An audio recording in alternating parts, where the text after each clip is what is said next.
So, did you see the movie Project Hail Mary? It's been in the news. There's a lot of people talking about it.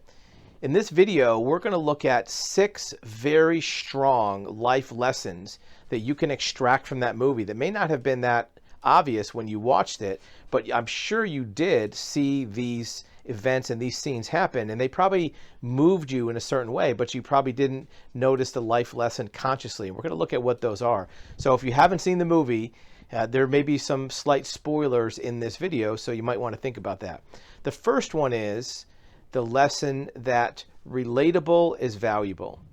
What does that mean? Well, if people can relate to you and they can understand you, you're going to have a lot more influence on them. Think about the scene where the character named Eva Stratt, played by a woman named Sandra Huller.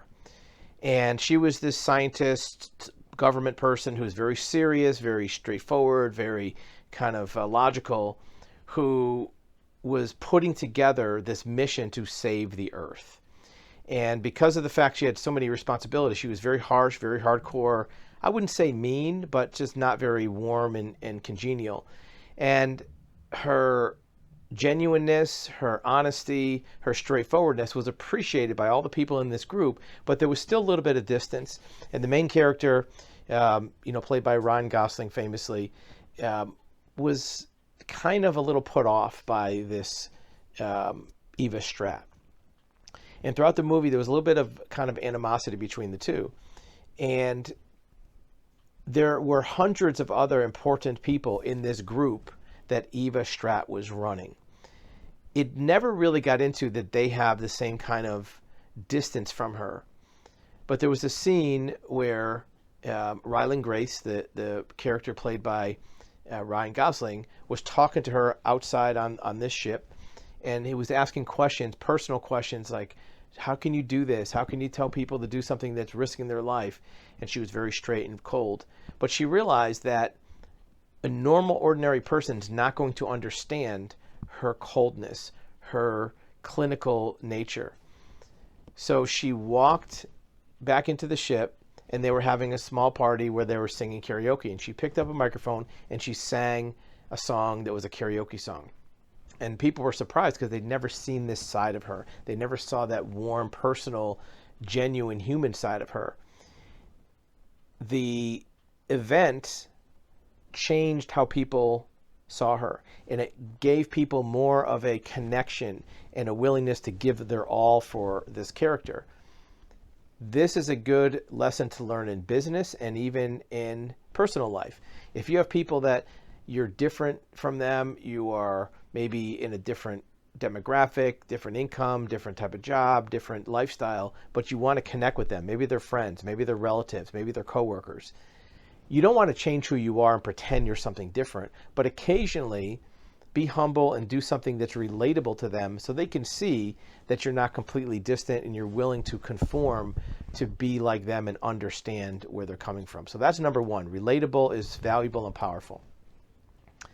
Number 2, loyalty is an instinct among true friends.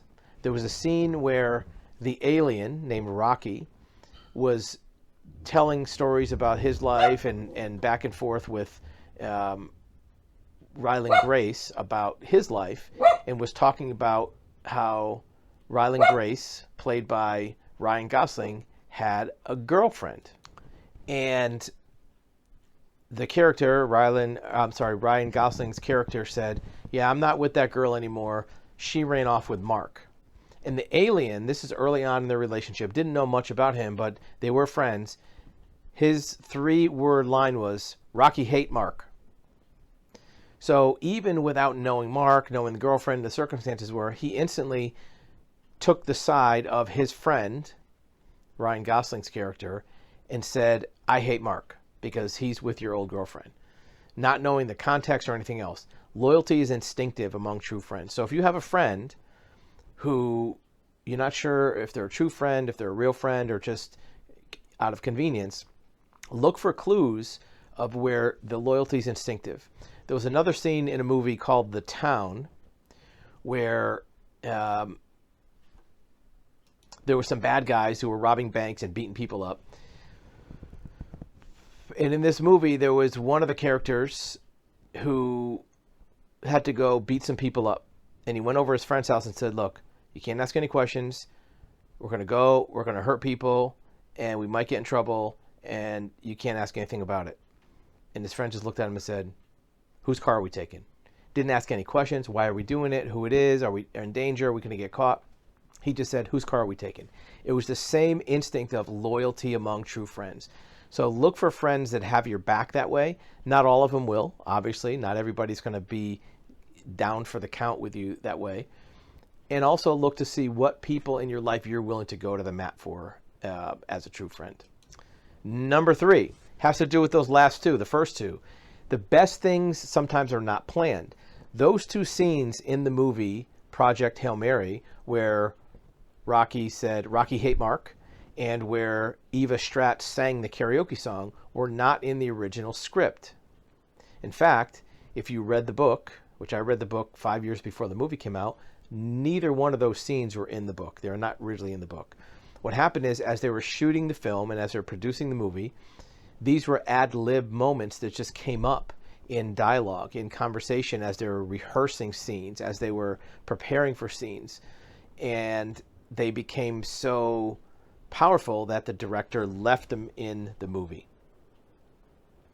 And you'll hear the stories on interviews with the actors that these just came up. In many circles, those two scenes are considered the most powerful and influential scenes in the film. In fact, if you watch YouTube videos of just those clips, there's people who will say in the comments, I was crying when I saw this in the movie. I was very emotional. Those were unplanned. They came up in the moment. So sometimes the best things aren't planned. The more experience you have, the more activity you take, things will come up that will be great. Don't always look for things to happen within plans. You want to have a lot of plans and you want to do a lot of things, but always look for opportunities outside of what you had set up in the first place. Number 4 is the question of what makes a person brave? What gives you courage? And this is a punchline in the movie where the main character, Ryland Grace, said, I'm not brave. And he chickened out on doing his big mission. And actually, he was forced into doing it. He was kidnapped to go on this big mission. But what made him brave was the fact that he cared about somebody else more than himself.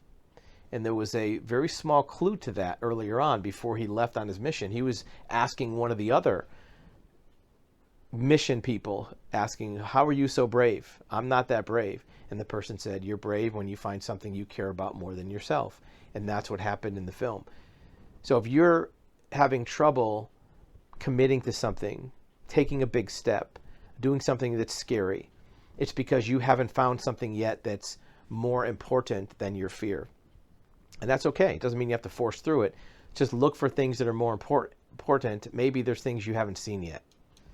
Number 5 is you have to be willing to be ruthless for big results. And this gets back to the character Eva Stratt, who was this cold, very serious, ruthless, savage person.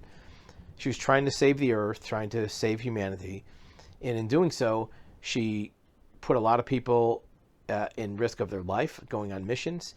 In the book, she blew up Greenland, nuked Greenland to try to create a climate change. She built a huge solar facility in Africa that basically ruined the continent, and many other very serious things. In fact, in the story, there was some mention that she actually had to go to prison because she did all these bad things. But in order to get the big result of saving the earth, she had to be ruthless and savage to do these things.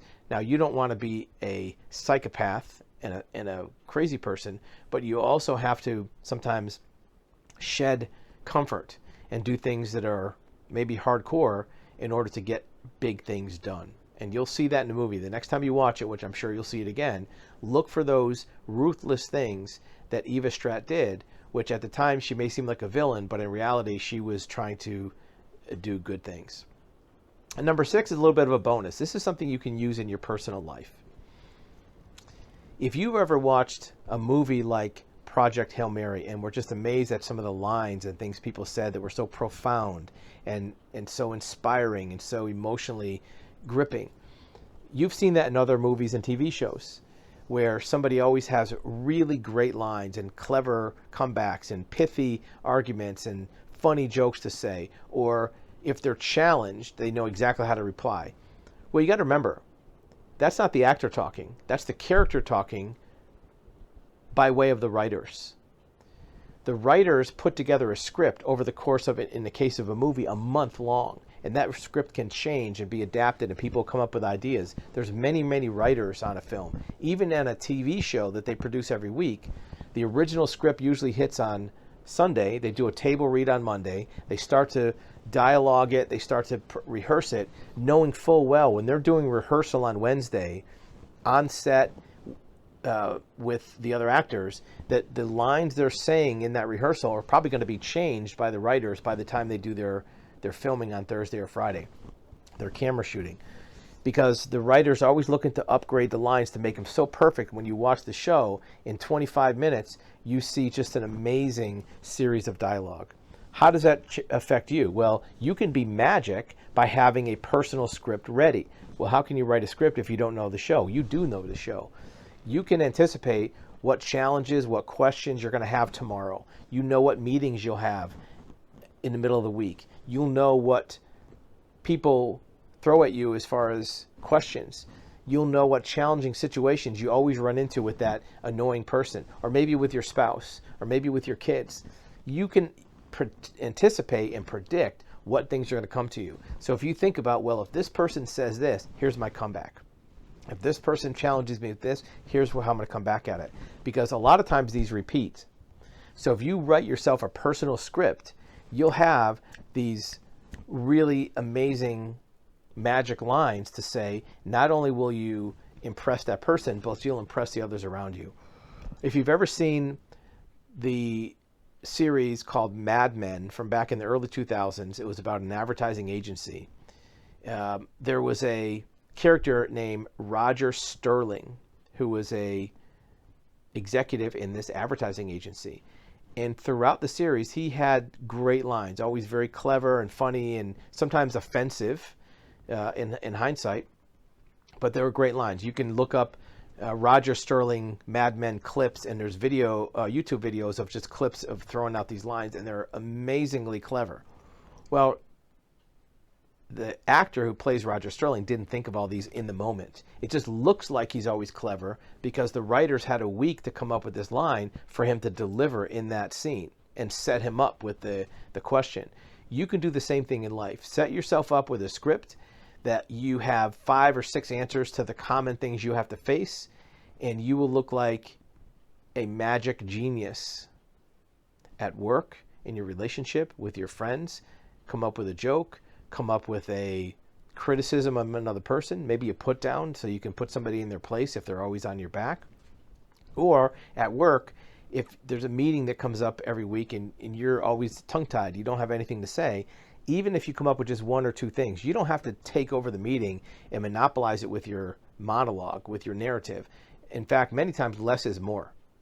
If you just have 1 or 2 kind of punchlines that you can throw out in this meeting, you will be looked at as, wow, they don't have much to say, but when they say something, they're very clever. So have a personal script ready for a handful or a dozen of scenarios you'll run into throughout the day or week, and you'll look like a magic trick. Tell me if these 6 lessons or something you saw when you're watching the film, or you'll see it in the movie next time you watch it. Let us know in the comments below.